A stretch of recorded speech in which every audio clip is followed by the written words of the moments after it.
Hola, buenos días. Nosotros hablaremos sobre el tema defectos congénitos y diagnóstico prenatal.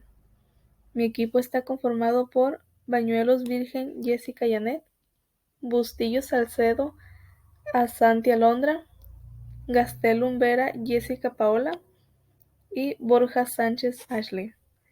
A continuación hablaremos de malformaciones congénitas. Malformaciones congénitas. Es el defecto del nacimiento, malformación congénita y anomalía congénita. Son conceptos sinónimos que se utilizan para describir trastornos estructurales, conductuales, funcionales y metabólicos presentes al nacer. Los términos que se usan para describir el estudio de estos trastornos son teratología y dismorfología. Las anomalías estructurales mayores se identifican en cerca de 3% de los nacidos vivos, y los defectos congénitos son una causa importante de mortalidad infantil. Al generar alrededor de 25% de las mujeres en esta población, representan la quinta causa de pérdida potencial de vida antes de los 65 años y constituyen un factor importante de discapacidades. La frecuencia de defectos congénitos se puede encontrar en todas las poblaciones del mundo sin importar etnia, raza, región, geografía, etc. Tipos de anomalías. Muchas malformaciones ocurren durante la formación de estructuras.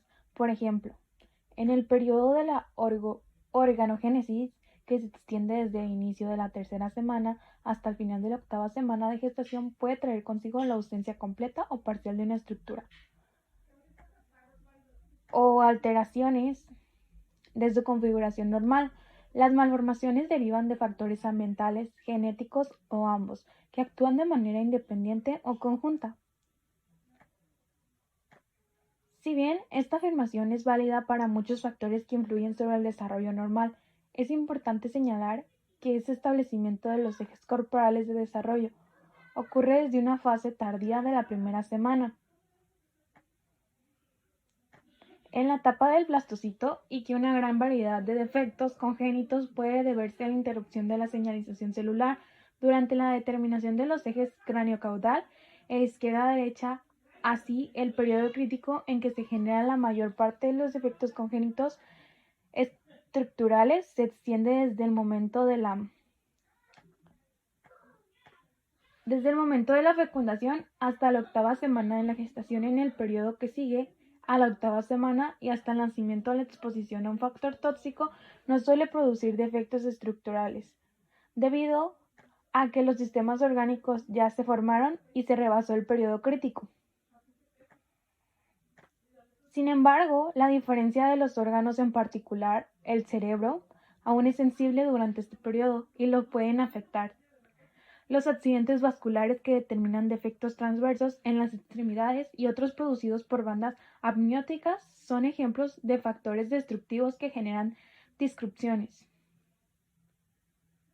La deformación son consecuencia de fuerzas mecánicas que moldean una parte del feto durante un periodo prolongado. Factores ambientales. La exposición materna a determinadas plaguicidas y otros productos químicos, así como ciertos medicamentos, el alcohol, el tabaco, los medicamentos psicoactivos y la radiación durante el embarazo, pueden aumentar el riesgo de que el feto o el neonato sufra anomalías congénitas. El hecho de trabajar en basureros, fundiciones, minas o de vivir cerca de estos lugares también puede ser un factor de riesgo, sobre todo si la madre está expuesta a otros factores ambientales de riesgo o sufren carencias alimentarias. Otras infecciones virales e hipertemia. No ocurren malformaciones después de una infección materna, como sarampión, paperas, hepatitis e influenza, pero algunas de estas infecciones pueden provocar aborto espontáneo, muerte fetal o transmitirse. Diagnóstico prenatal. El perinatólogo tiene varias estrategias para valorar el crecimiento y el desarrollo del feto in útero, entre ellos ultrasonido, análisis del suero materno, amniocentesis y muestreo de las vellosidades coriónicas, MVC, Combinadas, estas técnicas están diseñadas para detectar malformaciones, anomalías genéticas, crecimiento fetal general y complicaciones del embarazo, como anomalías placentarias o uterinas. El objetivo general de estas pruebas es aportar a las mujeres en riesgo información que les dé oportunidad para tomar decisiones informadas en cuanto a su embarazo. Ultrasonografía. La ultrasonografía es una técnica relativamente no invasiva que recurre a ondas de sonido de alta frecuencia que se reflejan desde los tejidos para generar imágenes. La exploración puede realizarse vía abdominal o vaginal, y en la segunda se obtienen imágenes de mayor resolución.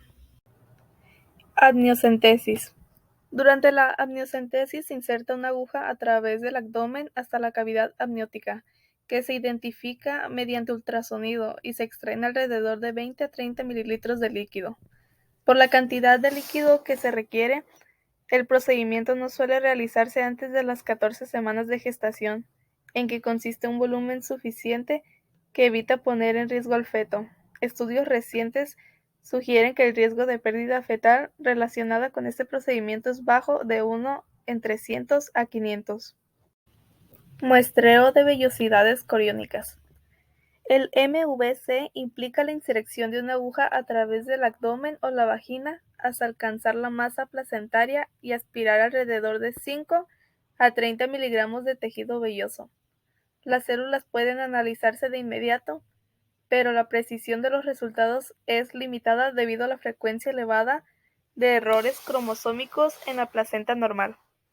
Así, las células del núcleo mesenquimatoso se aíslan mediante tripsinización de la capa externa de trofoblasto y se cultivan. Por efecto de gran número de células que se obtiene, solo se requieren entre 2 y 3 días de cultivo para permitir el análisis genético.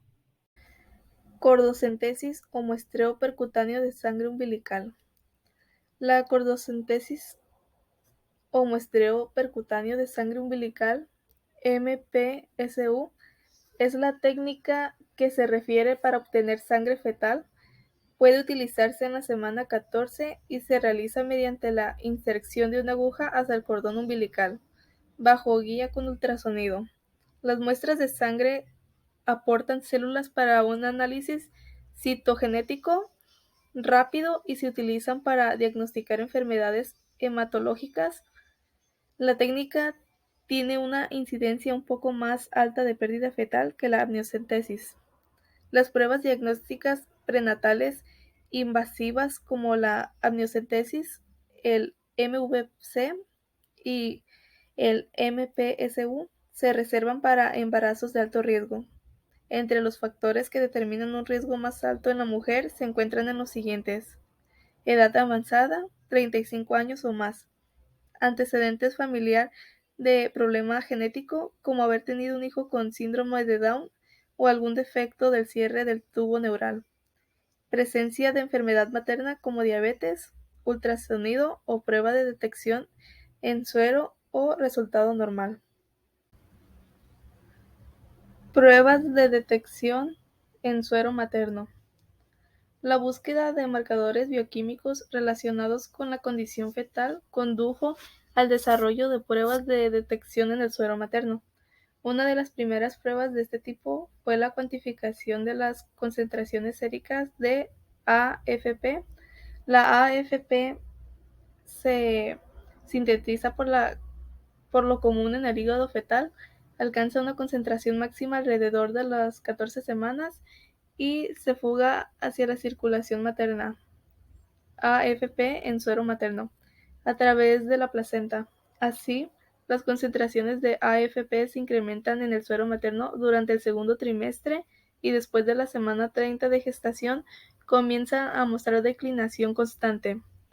Cuando existen defectos del tubo neural y varias anomalías más, entre ellas onfalocele, gastrosquisis, distrofia vesical, síndrome de brindas amnióticas, teratoma, sacrosigeo y atresia intestinal.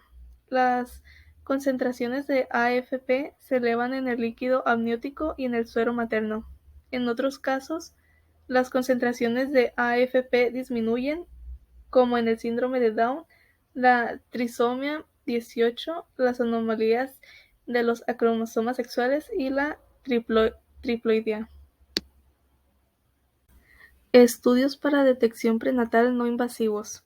En la actualidad, es posible aislar células fetales y ADN a partir de la sangre materna, con el objetivo de detectar anomalías genéticas.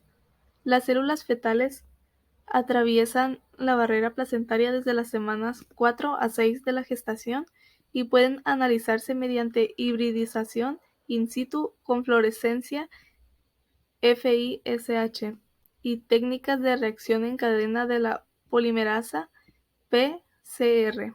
Sin embargo, el aislamiento de un número suficiente de células a partir de la sangre materna ha sido complejo. En fecha más reciente, los investigadores encontraron en la obtención de fragmentos libres circulantes de ADN, que se originan de las células del trofoblasto placentario que sufren apoptosis.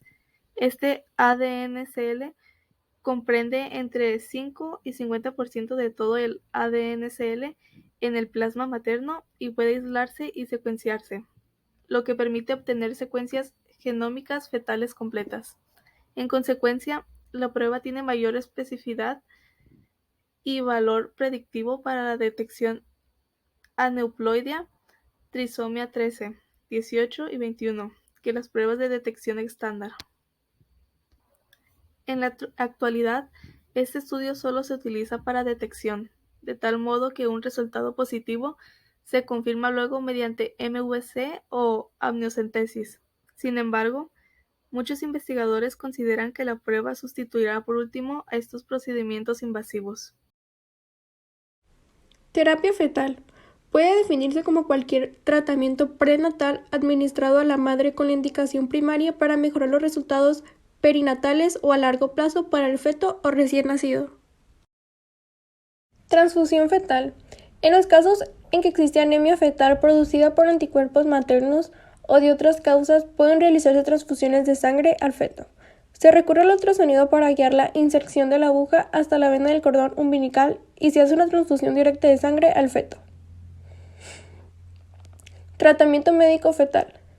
Los fármacos para tratar infecciones, arritmias cardíacas fetales, compromiso de función tiroidea y otros problemas médicos suelen administrarse a la madre y llegan en el comportamiento fetal tras atravesar la placenta. Sin embargo, en algunos casos puede recurrirse a la administración directa de agentes al feto mediante la inserción intermuscular y la región glútea por la vena umbilical. Cirugía fetal. Como consecuencia de los avances en el ultrasonido y los procedimientos quirúrgicos, se ha hecho posible operar a los fetos. A pesar de esto, debido a los riesgos que implica para la madre, el feto y los embarazos subsecuentes, los procedimientos solo se realizan en centros con equipos bien entrenados y solo si no existe alternativa razonable. Existen dos tipos de cirugías fetales: la cirugía fetal abierta, en la que se expone el útero y se abre para hacer un procedimiento directo en el feto, y cirugía fetoscopia, en la que se realizan incisiones pequeñas en la pared abdominal de la madre y su útero. La cirugía abierta se realiza entre las semanas 18 y 30 de gestación y se utiliza para separar los defectos del tubo neural, anomalías cardíacas, hernias diafragmáticas y otros trastornos. Trasplante de células troncales y terapia genética. Debido a que el feto no desarrolla inmunocompetencia antes de las 18 semanas de gestación, puede ser posible trasplantar tejidos, células, antes de este momento, sin que exista rechazo. La investigación de este campo se ha concentrado en las células troncales hematopéyicas para el tratamiento de la inmunodeficiencia y los trastornos hematológicos. La terapia genética en los trastornos metabólicos hereditarios como enfermedad del Tay-Sachs y fibrosis quísticas también se están investigando.